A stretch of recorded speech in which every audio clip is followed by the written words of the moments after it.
ও এই জায়গায় মামলা চলে। আই ল পাবলিক যাবি কই এবার ক?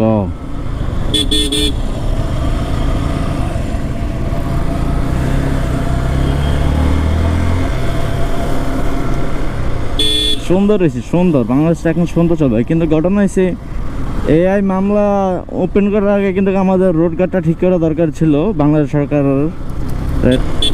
আচ্ছা, রোড গার্ড ঠিক করার বলতে প্রয়োজন যেটা মানে বাইকারদের জন্য আলাদা, বা বাইকার প্রাইভেট আপনার এটার জন্য আলাদা একটা লাইন, বাসের জন্য আলাদা লাইন, আর আপনার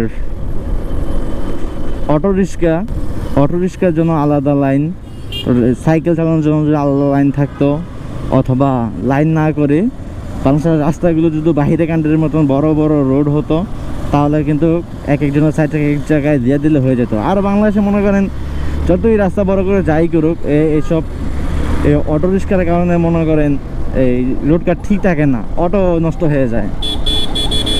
আপনার মনে করেন বাংলাদেশে ম্যাক্সিমাম অ্যাক্সিডেন্ট হয় কিন্তু এই অটো রিক্সা।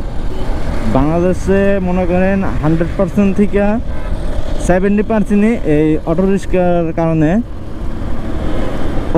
কারণে আপনার অ্যাক্সিডেন্ট হয়। আর বাকি 30% সব কিছু এভরিথিং মিলে দুর্ঘটনার শিকার আমরা হচ্ছি। আর প্লাস বাংলাদেশ সরকার যেই কোর্ট নিয়ে এটা গবেষণা করছিল, রিক্সার আবার কীভাবে ট্যাক্স আমি এটাই বুঝি না। এটার নাই কোনো বৈধ কাগজ, নাই কোনো কিছু, তাহলে এটার ট্যাক্স হয় কীভাবে?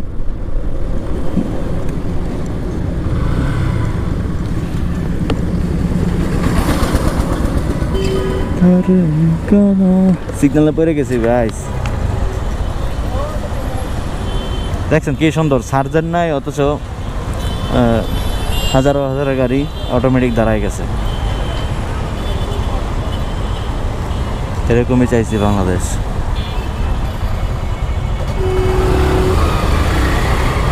ওই পাগলা ধর দে। আসলে আমি যখন লাইনের সামনে দাঁড়াইছি তখন হলুদ বাতি উঠে ফেলছে। এই কারণে আমি আর রিস্ক নিয়ে যাওয়ার জন্য, বাইচান্স মামলাটা পড়েও যেতে পারে, এখানে রিস্ক না। আর আপনারা চেষ্টা করবেন হলুদ বাতি আসলে দাঁড়ায় যাওয়ার, 2 সেকেন্ড তাড়াতাড়ি যাওয়ার জন্য। তার পাশ করে একটা 2000 টাকা মামলা খায়েন না। তো ভালোর জন্যই বললাম আর কি, সময়ের মূল্য দিতে শিখুন আর সময়কে কাজে লাগান।